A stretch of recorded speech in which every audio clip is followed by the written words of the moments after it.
Mabuhay ka. Ituno kina atiao no. Takahay. Wow. Can't believe it. This is a solar return year for me. Today is December the 11th. It's my what they call the birthday. Um, and just giving you my age. I'm 59 years old, and I just wanted to give a brief, reflection. You know what I'm saying? Is it important to reflect back and who are you? Why are you? What are you? Where are you? You know what I'm saying? Just reflect. Ask these questions as to, you know again, like we spoke before about the power that we have, about seeding, the power that we have of Genesis. And that's one of the Earth Energy Center, you know. And so this is a system, and as we go up. But I want to just to speak about, well, who is Ceelos? Ceelos Congas. Well, the name Ceelos is given to me by a rap, some brothers that I was actually writing raps for. And as I was writing the rap for these guys, try to get this record deal, they kind of liked the way I wrote, and I would kind of like show them an example of how I wanted the lyrics to go, and they kind of like recorded and they loved it. So I wind up on the album, rapping on the album. It was the maximum 3+1, 3+1, and so you know I don't have those 12-inch anymore. I kind of lost it, but they're out there. You know what I'm saying? And I went under the name Ceelos. But anyway, my musical journey started, I say, when I was about 4 years old, 5 years old. That was the time that the Beatles came to America. And I remember sitting in front of the TV, black and white, and these guys getting off the airplane. They show the clips. This is what they were showing on TV. And they would, after they got to the airport, they was ushered to a stadium, and they performed. And I was captivated. When I wanna hold your hand, that was the first one of the first songs that I heard, was I wanna hold your hand. I was like, yo, and I was like, make believe I had a guitar and strumming. And that's the first time I got introduced to, the art of music, was through the Beatles. And as I was growing up, also, during that time, my the household, my mother was, young at that time, and she was dancing salsa, and she would show me how to dance salsa and cha cha cha. I learned how to dance cha cha cha with her. I used to spin all that music. Tito Rodriguez was one of my favorite. Tito Puente was Santito Colon. And I used to spin those records, a 12-inch, a little record player. And I would spin it, and this is how I would spend my time. When all the kids were out there playing, I was spinning records in the house and was listening. My mother was a little overprotective in a way with us, what I'm saying? And so, started listening to a lot of that music. As time grew on, and I started listening to R&B, a lot of R&B, the Jackson Fives. They had a cartoon that used to come out in the morning. It was all musical. So I was always leaning more towards music, listening, a lot of listening. Then we moved to a neighborhood. I don't remember how we moved to that neighborhood, but it was in 170th Street in the Bronx, El Grand Highway, called Shakespeare Avenue. And as a matter of fact, in that movie, The Joker, those steps, I remember those steps very, very clear. They were very, very vivid. I remember those stairs because that's the way to get into Shakespeare Avenue from the back end.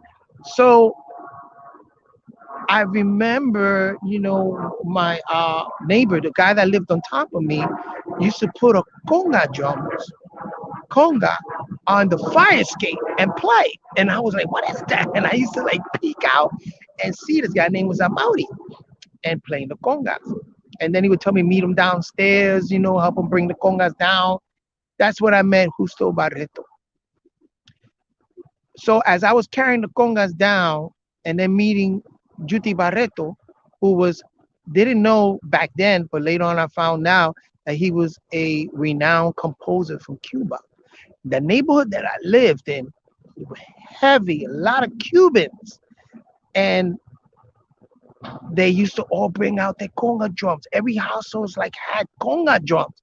They would bring it out, get together, and it was a rumba all day. And that's how I got introduced to the congas. You know, they used to put me even on milk crates so I could play the timbales, and I learned how to hold this rhythm. So Jose Barreto showed me one of my first patterns, and for the percussionists know that was the Columbia. He's the one that showed me how to play Jose Barreto, and I was with Jose when he showed me a vanilla envelope when he was on his way to the Fania studio because he wrote a song called Un Verano en Nueva York, and he wrote it about the neighborhood, how we all used to play and the rumba, and the summer was lit. Let me tell you, there's so in the Bronx, the street, so many people out on the street, and especially in an area like that. If you're bringing out the congas and crowd getting together, and we're singing songs and playing drums, and then as I started learning a little bit, practicing in the house. My neighbor next door was Juan Marrero, who was the bongo player for Ismael Rivera in the Cachimbos. He was one of the bongo players, and he wrote a couple of songs for Ismael Rivera. And I used to be, going back and forth from that household and to my household. He let me his congas, Ismael congas, directly from Puerto Rico. Beautiful drums, and I was the only one that was allowed to even hold those drums for him, conga drum. So, I started, practice. One of the first albums I remember that I was learning from was from Salsa from Larry Harlow and Rumba Iguaguanco. And I wanted to learn that room, playing with a band. So, you know, I always, this is how I spend my time playing drums, learning. And the rumba, in the streets with drums. I started playing the segunda, strictly into it because sometimes you had to go play. They wanted you to play bass, bajo, and then from there they would have you you work your way up to segunda, tres golpe, and then you go up to the quinto, which is the improvisational drum.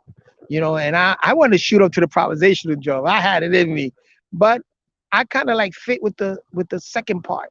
You know what I'm saying? And I had this is, man, a year straight, I was on the segunda, and then little by little, I worked my way up to improvisation, and then of course timbales, you know, playing timbales, campana, and then we used to also harmonize, do our vocal parts, the drums on the vocal parts in the hallway, and you can hear the echo. Beautiful. We would record it on a cassette tape. You know what I'm saying? Beautiful, beautiful experience. That's my beautiful musical experience, hands-on musical experience. You know, it wasn't. And then when I got into, um, it was the experience of the street, and learning like that. When I got into high school, um, I kind of like, I don't know. I just wanted to go to the music program. And I went into the music program as a percussionist, and I learned timpani.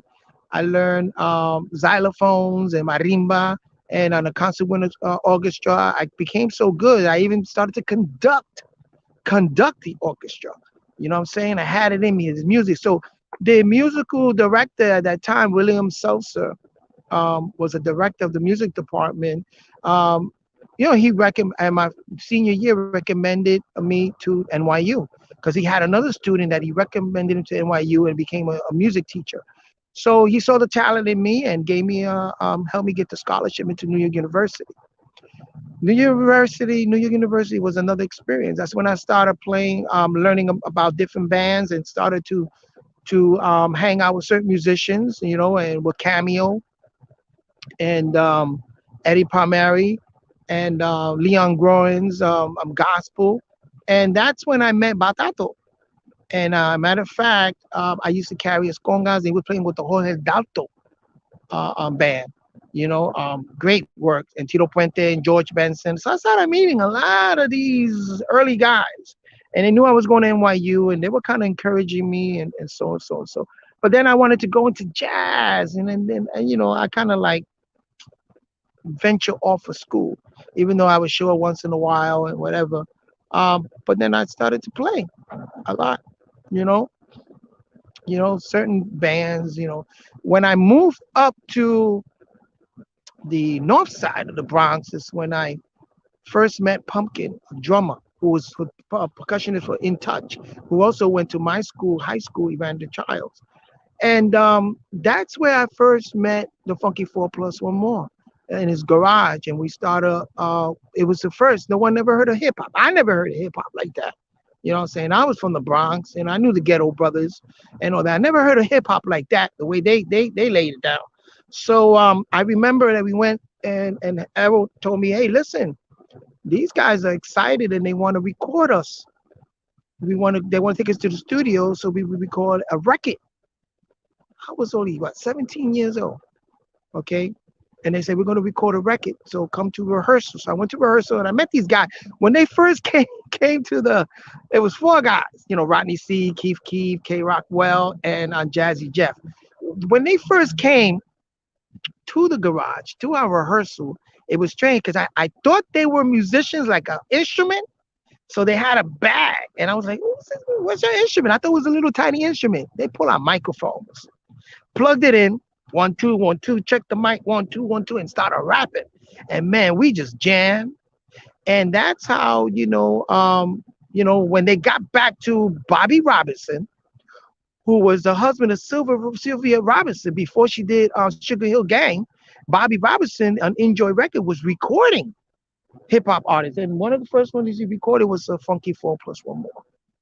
I remember in the middle of the night, it was like it was real late. I mean, I had to beg my mom, and I told her, well, I'm gonna record whatever. And when I went with Errol, remember Van came to pick us up.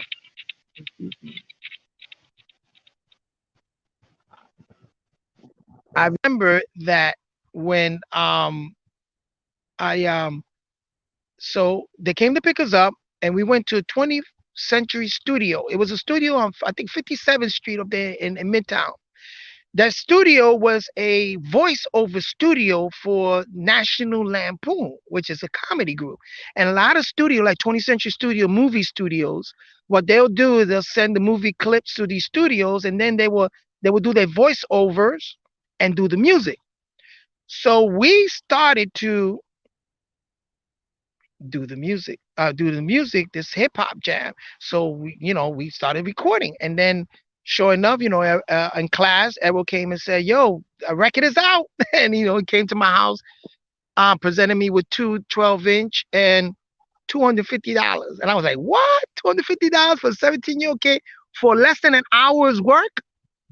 Pretty good, I gotta say. I was in. I said, "Sign me up." So, we started to, play around, different places. Also, a good friend of mine was Steve Jordan. Steve Jordan, at the time that I met him, we're in the same neighborhood, a couple of houses down. Steve Jordan used to practice a lot, and I used to go over there and play the congas, and while he practiced on his drum. Star was going to music and art, I remember, and got the job with Saturday Night Live as a Saturday Night Live drummer for the comedy, group. So he was Saturday Night Live every Saturday when they perform. Then the Blues Brothers, at that time, the Blues Brothers, Dan Aykroyd and Belushi, started the Blues Brothers band, and Steve Jordan was the first drummer. Steve Jordan gave me an album and said, "Yo, man, I got it," because I encouraged him. He encouraged me to study music, go on and in school and high school, study music theory and everything and drumming. And I encourage Steve Jordan, yo, you got this. You know what I'm saying? Good drummer, you got it. Man, and also across the street was the conga player for the OJs, Cuban guy for the OJs. Recorded a lot of stuff. So I was always in the mix, very, I guess, call it a lot, destiny. You know what I'm saying? Being around these, this. So as I started to, Steve Jordan, invited me to 7th Avenue South in the Village, and they was playing with Spiral Gyro, and I sat in on the congas. And Will Lee on the bass. Young. At that time, they were young. I don't even think they remember me now. I got a little older. I don't even know if they're still alive. Will Lee, a bass player, Spyro Gyro, and we jammed out. So I was always, in the mix, as a musician, as a freelance musician, you know, and then so I recorded that hip hop record, the first ever in history, Funky Four Plus or More. This is where we rocked the house. Then after that, my music kind of like, I kind of like played with garage bands and just played around. It wasn't until I left high school and went to NYU and I moved up to Burke Avenue and I started jamming out in the street with a couple of cats out there, Anthony Morales, a couple of guys that, conga players, and I was always into congas. And I met every time I meet musicians, every time they see me play in the street, whatever, always a musician will come by and bring out his flute. Like Derek Cuadrado, who was out from the Charanga band. They weren't the type to come out and play in the street until I was there, and I was like, wow, I was really like, okay, come on, jam out. So Derek Cuadrado and stuff like that. Alfredo de la Fez, violin player. I remember him playing with Típica 63 in the barrio, and I was accompanying them, hanging out with them and stuff like that. So I was always in the mix. I met Giovanni Hidalgo in a rehearsal for Eddie Palmieri. Then he had to leave, and I came in and I filled in on the percussion, on the bongos, because they were just rehearsing the horns. Eddie Palmieri was just rehearsing the horns. So I was always around those people. Everybody wanted to encourage me to keep going to school, and they saw something in me, but I kind of like doubted myself. That's just very important for you to believe in yourself, saying your capability. And then, of course, I got size. When you're that age, you want to get together with women, and everything. So, but later on in years, I was always every neighborhood I went to, every state that I moved, always got involved with musicians. When it came to Orlando, Florida, um, one of the first people in Orlando, Florida that I met, trying to remember because I met so many. But oh yeah, I formed a band. And I started playing with this band called Coco Jazz, and I even became a musical director for them, and we kind of went out. And I was always making these contacts. One a good contact I met was James Raza, who was like an editor for Source magazine at one time, and always had these connections. Now I knew Tito Puente Jr. as an early age, but he was playing drums. He wasn't into no salsa music or anything like that. He was into drum. Then we kind of lost contact because I knew his father, Tito Puente Sr., being that I was an NYU student, he was encouraging me and we'll talk and chévere. We had a great time, whatever. And I was wanting to follow in his footsteps, you know what I'm saying? And he sort of like told me about his son, whatever, you know. And so it was not until later on James Arraza was the one that actually accompanied me to audition for Rico Monaco. And I wanted to play out. You know what I'm saying? So I started playing with the Rico Monaco band. We started to do some great work. That first album, it's extraordinary, good works because it was mixing that rock with that Latin, and I think it was ahead of its time.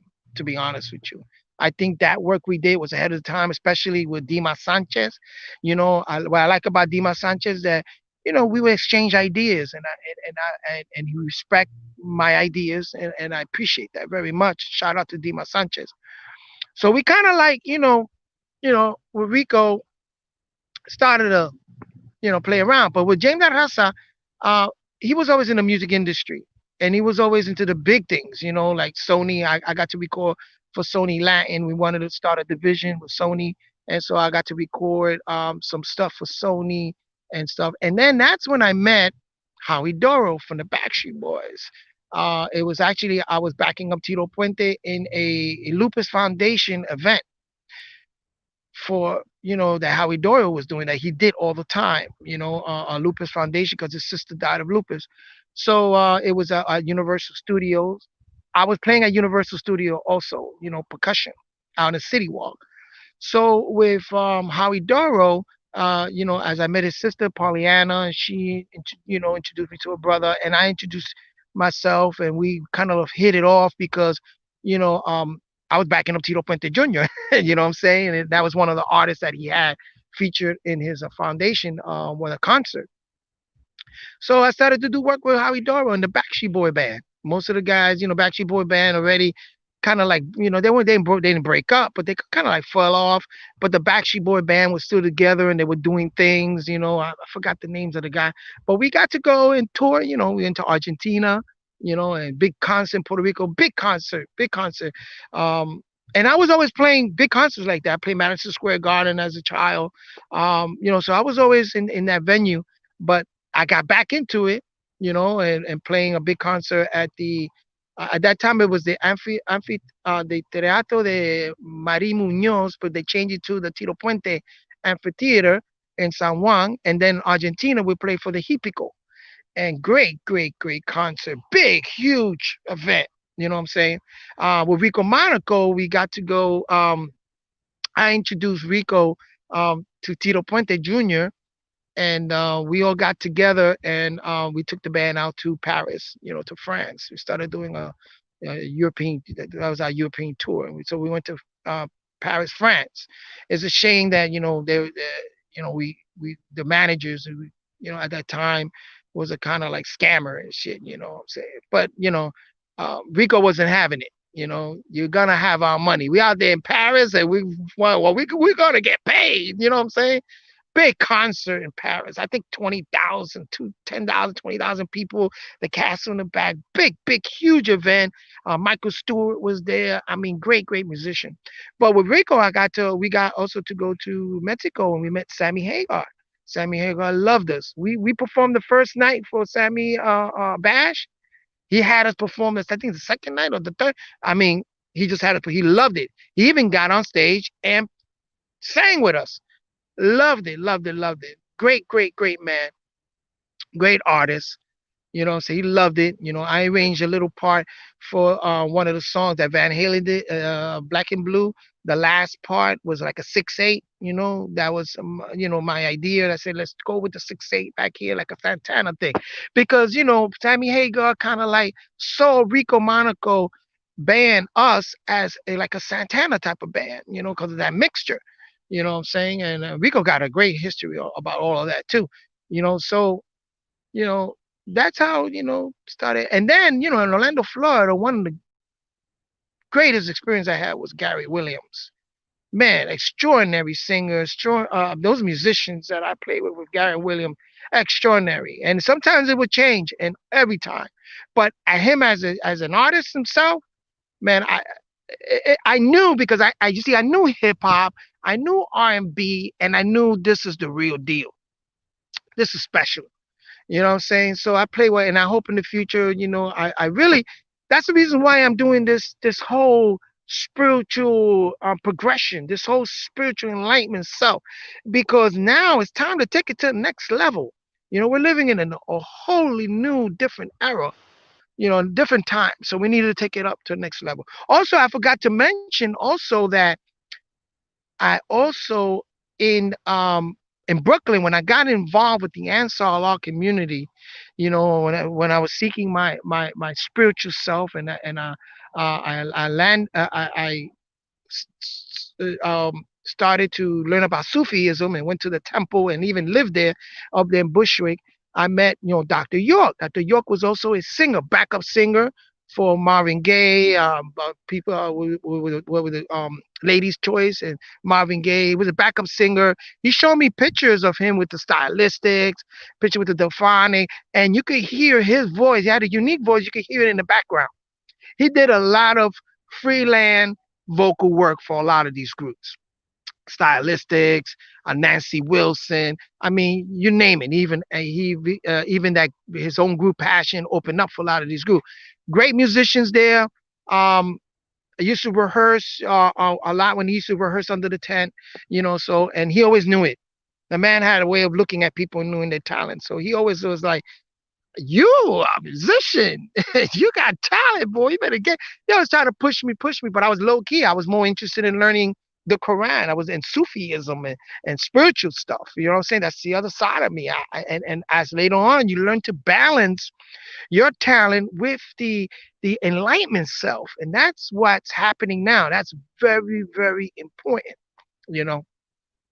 So with him, I met Ted Mills from the Blue Magic, Felipe from the Spinners used to sit with me all the time. We used to talk beautiful, man, funny, and man, beautiful. And I really didn't know who Felipe was from the Spinners, even though I knew the Spinners because I used to listen to the Spinners, but I didn't quite see who they were until later on. And Felipe from the Spinners, we used to hang out. Ted Mills, Ray Goodman and Brown, who was known as the Moments at that time. So a lot of these cats, a lot of these songs, these groups I used to listen to as young, but later on I always wind up involving myself and meeting them. So I met a lot of talented musicians that really made an impact in R&B and rock and Latin music, salsa music, and so you know, great experiences. So you know, as a percussionist, and like I said, I'm still practice, and it's like I said, now with the enlightenment self. The spiritual journey, you see, because back then, as I was doing my music, I was going through a lot. I was lost. I'll be honest. I'm being vulnerable here right now, letting you know that drugs and music doesn't mix. That's why this is a word out to a lot of these young cats that are dying. A lot of great musicians and singers, from around Kurt Kirby, a lot of these guys. Something about drugs sometimes it can open you up. And you know what I'm saying? And you're not thinking about a lot of things, and you're playing your instrument, but the talent is already in you. You don't need drugs to enhance your playing or your talent. You're fooling yourself. You know what I'm saying? You're deceiving yourself. You don't need it. Because really what you're looking for is to balance that enlightenment self. Balance the shadow, the moon energy with the sun energy, and get that enlightenment self. And then you see. That's the reason why I love Stevie Wonder. He got to that point, even though Stevie Wonder got to a point with drugs. You know what I'm saying? What the elephant tranquilizers, what they call dust. And I know that. You know what I'm saying? And a lot of these artists, look at Prince. Prince with the opiates. You know what I'm saying? But even though I don't think he started out like that, but then I heard, I have people that were very close to Prince, and they say that Prince was a kind of loose cannon when it came to, cocaine and stuff like that. Not to speak ill about these guys, but it will lead you down a path that you don't want to go. It will lead you down that path. So very, very careful. You don't need it.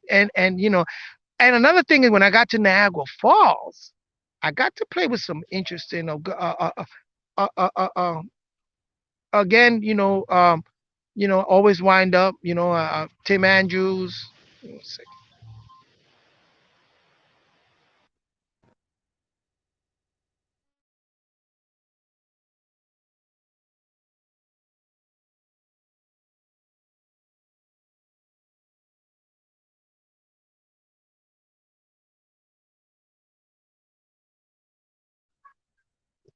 Sorry about that. Grandson calling me. Gotta attend to these kids when they call you. But anyway, what I was saying. Oh, Niagara Falls. So Tim Andrews, very talented guy. You know what I'm saying? And that I got into country music, and then the Thurman brothers. Oh boy, Randy, Dave, Rob. Oh man, that family, very talented musician. The Thurman brothers up in Niagara Falls, and that's not saying I'm wishing. That's a goal that I want to head to get to a point when I'm able to travel with a band and then go up to Niagara Falls and just showcase these guys. You know what I'm saying? Tell Sammy, tell the people that we know, showcase these guys, a network of very talented musicians. It's available. It's there. That's the goal. So, you know, music is my life. I'm not gonna stop. You know what I'm saying? Right now, like I said, paying attention to this enlightenment self. Enlightenment. You know what I'm saying? And who knows? We together can be the first musicians, the first one to really you know, bring this enlightenment stuff and bring it into the music and bring it into another level because that's a new wave. You know what I'm saying? That's where we're heading to. You know what I'm saying? Enough of that. Like I spoke before, how the shadow self, how they amplify, even in music and the movie industry, they amplify the shadows. And that's another thing. I got featured on the In Betweeners with my friend Ito, another percussion Ito. I've done a lot of commercial with Kid and Play back in the days. I wish I can get all these clips, man. I got a lot of clips and a lot of recordings that I did that's out there that I don't have it anymore, but which I wish I can get them. I wish I can get them back. So I'm just searching and looking because a lot of times also, now, when you study blockchain technology, what I like about the new way we're heading in music and in the movie industry and music, because I am also a script writer. I'm writing the script, and it's coming out really, really good. Got a good attention, good hits on it, good attentions on it, and you know what I was gonna say. I got a little distracted here reading my messages, but anyway, it's one thing that I got distracted. Damn, what I was gonna say. You know, what was I gonna say? Oh well, you know, let me just go on. So so the way, okay, yeah, this is what I'm gonna say. With the blockchain technology, the way that the blockchain technology, the way it's going, it's with the smart contracts and knowing how to protect your content yourself, no third party or whatever. It's the way to go. It's the way of the future. It's disrupting the music industry now and the movie industry because this is what's happening with artists right now. They're having control over their own content. No longer, no third party is not going to be involved. BMI is okay, ASCAP, all that stuff, because I'm a BMI publisher and BMI songwriter. But all of that stuff is going to be useless in the future because of the blockchain technology is going to protect you, even though they are going to head in that direction because that's what's happening. You got to study the blockchain technologies and about these smart contracts and protecting your content because that's what happened. A lot of stuff that I did was a musician for hire, and my name, my credits weren't added on only for certain things. Like for instance, with Gary Williams, any album that I recorded with Gary or Rico, my name is on the credit, whatever. And I got publishing with Rico on certain songs that I wrote. You know what I'm saying? But it's like now with this enlightenment self, and you're getting this inspiration, and you're starting to venture out artistically in expressing this electromagnetic forces. You're expressing yourself now in a different way. You need to protect that. And a lot of time, and the best way to is through blockchain technology. So, because music is a business, and the musicians I want to get involved with, I want them to be very educated when it comes to music business. In other words, me and you sit down, we write something. I want to make sure that you're protected and I'm protected, and we're sharing in those rights. Even if you're recording with me, because that's your sound. You know what I'm saying? Sharing. I'm not looking to make a big bag off of somebody else's talent. No, that's not the way to go. You know what I'm saying? It's a collective thing. Collectively, we can take this artistry collectively, and we can all impact, and we can live good, live good, live good. You know what I'm saying? So blockchain technology is the way to go. It's going to change. We got 9 years. You're going to see everything changing, the cryptocurrency, and you see the little changes now, and then even in the music and the movie industry, a lot of that stuff is changing. Get into it now, cryptocurrency. So, because their deals are also not only with cryptocurrency, with smart contracts. You know what I'm saying? Very important because the music industry works like that. The more you do collectively, you harness that power, the more people gets involved in that industry, the more people get involved in that energy. You know what I'm saying? Of course, you're expressing this electromagnetic frequency, you're expressing this ideas, and you're involving, and the more you grow as a community, as a musical a band is like a community. You know what I'm saying? that everyone shares, in it. You know what I'm saying? No one has a control. There's no third party involved in it. Trying to take your shit. You don't need to manage. You directly with blockchain technology, you directly can go to the venue with a smart contract directly and do business through crypto. It encrypted currency directly. You don't need a third party anymore. There's no such thing, no record deal, none of that stuff. Now it's about streaming and about the currency. Once you get that currency up, you know what I'm saying? Then you get to be beneficial for everybody. So that's the direction that you know we're heading in. You know what I'm saying? We got to think of the future.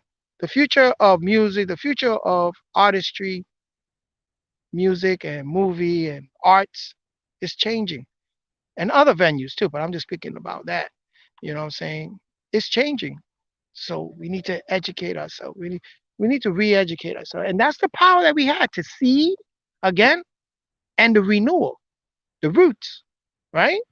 So we're going to talk about the Root Energy Center on the next podcast I do. But now the Earth Energy Center, the Earth instrumentation is the rhythm, drums. It's more earthy, and that long tube that the Aboriginal play. I forgot what they call them. That's connected to the Earth energy and the rhythm. You know what I'm saying? Drums is an earth instrument. It harnesses the earth energy. You know, one day we will do a demonstration on that, and we'll speak more heavily on that. But you have the ability to again seed. So there's some new seeds coming in, and the environment has to be right. Musician, musically, the environment has to be right, and those seeds and start looking into seeding and looking into in the moment that is going to determine your future. You know what I'm saying? You have the ability to Genesis, become the origin of it, and to birth it. You know what I'm saying? Seed it so that you can birth something new in in yourself. So this is a heads up. The music industry is going to change. You know what I'm saying? And right now they're trying to disrupt everything with the COVID, with the coronavirus. Everything is trying to be disrupted, but we can't let that happen. Not even for musicians, man. We can't let that happen. We cannot. You know what I'm saying? Because the art of muse, the art of pleasure muse is all right. You know what I'm saying? So yeah, let me walk. I gotta walk to the store. But anyway, I don't got that much battery power on my phone. But so my musical journey is actually is just starting. Those were the seeds that was planted for took so many years for it to really actually root. I'm a little behind time, to be honest with you, but I love it because this is the right time. You know what I'm saying? And I'm hoping also that with this knowledge, the education, that somehow, we can educate ourselves in the and makes these new paradigms for music. You know what I'm saying? And the pleasure that I had in working with all these musicians along the way that has been very very instrumental in my life and have given me the opportunity to learn and to express myself. You got something coming to you because I'm gonna make sure that yeah, you know, anything that I'm gonna benefit from, any knowledge benefit from, I'm gonna spread it out. Spread it out. You know. Anyway, that's what's up. I got everybody in mind. Don't sleep on me. I'm gonna let you know that right now. Don't sleep on me, cause it's coming. You know what I'm saying? And shout out to all those musicians, man. You know what I'm saying? Talented musicians. And also, when it comes to the spiritual aspect too, people that I met. I'll tell you one thing. I've learned so much about religion because I grew up in religion. My grandfather was a reverend. Was very religiously orientated. I grew up with that respect, whatever. but I didn't grow out of it. I grew in it, and seeing it from another perspective. You know what I'm saying? So I have respect for all religions of the world. I just don't. I feel that it's been hijacked. You know what I'm saying? Religion has been hijacked. Churches has become commercialized. You know, it's very rarely you see a church that really, really encourages spiritual, not only spirituality but natural nature. Because remember, in religion, the spirituality was taken out of it, and in spirituality, the natural nature was taken out of it, and we needed to put it all together. You know what I'm saying? So, I have a lot of respect for people that believe in so many different things. But at the same time, I'm like, let's be real with each other. Let's look. Let's try to transcend. Let's go beyond, because the real fact that you are experiencing electromagnetic in your body, and you're moving your muscles and all that. This is something that's harnessed from the sun. Well, once the sun is gone, we're gone. You know what I'm saying? And so this is something outside of your body. This is something that's coming out. So there's much, much more. You know what I'm saying? You can't quite even put a finger on it, because when you think you know it all, there's much more to know. So much more to know.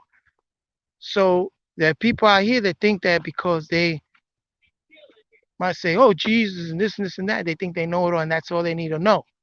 But no, there's much more than that. Much more than that. Anyway, I'm going to leave it there. It's my birthday today, December the 11th. Shout out to everybody, and thank you everybody who gave me a shout out for my birthday. And Dansigi Bui, that means I love you. And ciao. Goodbye.